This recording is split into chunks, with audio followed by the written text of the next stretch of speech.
আসসালামু আলাইকুম। আশা করি সকলে আলহামদুলিল্লাহ ভালো আছেন। বেশ কিছু পর্ব আগে দেখেছিলাম যে এনআইডি কার্ড দিয়ে কিভাবে নগদের পিন রিসেট করা যায় বা নগদের পিন ভুলে গেলে সেটি রিকভারি করা যায়। আজকে দেখব যে কিভাবে এনআইডি কার্ড ছাড়াও নগদের পিন রিকভারি করা যায় বা পিনটি পরিবর্তন করা যায়। তো ভিডিওটি শুরু করার আগে আপনারা যারা আমার চ্যানেলে নতুন তারা অবশ্যই আমার চ্যানেলটি সাবস্ক্রাইব করে নিন, আর অলরেডি যদি সাবস্ক্রাইব করে থাকেন তাহলে থ্যাংক ইউ সো মাচ। তো চলুন দেখে নিই যে এনআইডি কার্ড ছাড়াও কিভাবে পিন রিসেট করা যায় সেই প্রসেসটি। তো এনআইডি কার্ড ছাড়াও পিন রিসেট করার জন্য আমরা সর্বপ্রথম ডায়াল প্যাডে চলে যাব। এখানে লিখব, ডায়াল প্যাডে তুলব 09609616167 লিখে ডায়াল করব। কলে ক্লিক করার পর এখানে আমি বাংলা লিঙ্ক সিমটি সিলেক্ট করে নেব।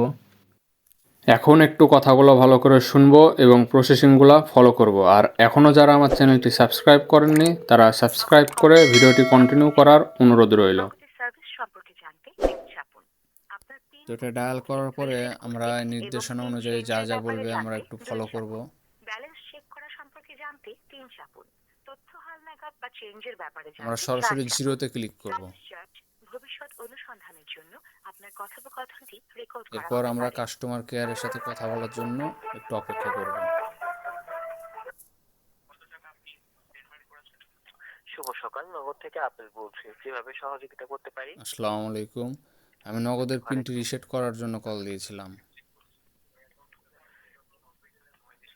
স্যার, কাইন্ডলি জানাবেন যে নাম্বার থেকে যোগাযোগ করেছেন তো নাম্বারটি নগদ সংযুক্ত নাম্বার? জি, এটাই নগদ সংযুক্ত নাম্বার। কাইন্ডলি সময় দিয়ে সহযোগিতা করুন স্যার। জি।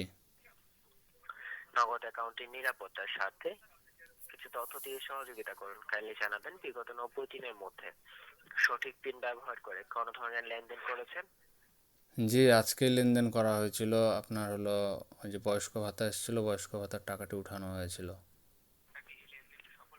অ্যামাউন্টটি জানাবেন স্যার। 1750 টাকা ক্যাশ আউট করা হয়েছিল। তথ্য জানিয়ে সহযোগিতা করার জন্য ধন্যবাদ স্যার। আমি আপনার অ্যাকাউন্টে পিনটি রিসেট করে দিয়েছি। কলটি কেটে যাওয়ার পরবর্তীতে *167# ডায়াল করে 1 থেকে 9 এর মধ্যে যে কোনো 4টি সংখ্যা এলোমেলো ভাবে বসিয়ে আপনি আপনার নতুন পিনটি সেট করে নিতে পারবেন। জি। আপনার অবগতির জন্য জানিয়ে দিচ্ছি, নগদ কর্তৃক পিন রিসেটের জন্য কোনো রকম এসএমএস অথবা ওটিপি প্রদান করে না। আপনি শুধুমাত্র *167# ডায়াল করে আপনার নতুন পিনটি সেট করে নিতে পারবেন স্যার। জি, আচ্ছা, ধন্যবাদ। অসংখ্য ধন্যবাদ নগদের সাথে থাকার জন্য। ভালো থাকুন। জি, আসসালামু আলাইকুম। কলটি কেটে যাওয়ার পরে এখন আমি ডায়াল করব *167# লিখে কলে ক্লিক করব। কলে ক্লিক করার পরে এখানে আমি বাংলা লিঙ্ক সিমটি সিলেক্ট করে নেব। এখন এখানে বলছে pin set up, inter new pin. আমি এখানে নিউ পিন বসিয়ে নেব 3366 এবং সেন্ড বাটনে ট্যাপ করব। এখানে বলছে pin set up confirm new pin. আমি কনফার্ম পিনটি আবারও 3366 বসিয়ে আবার সেন্ডে ট্যাপ করব। এখন কিন্তু দেখতে পাচ্ছি যে আমার পিনটি রিসেট হয়ে গেছে। 1 নম্বর অপশনে ক্যাশ আউট, 2 নম্বরে সেন্ড মানি, সবগুলো অপশনই কিন্তু এখন শো করছে।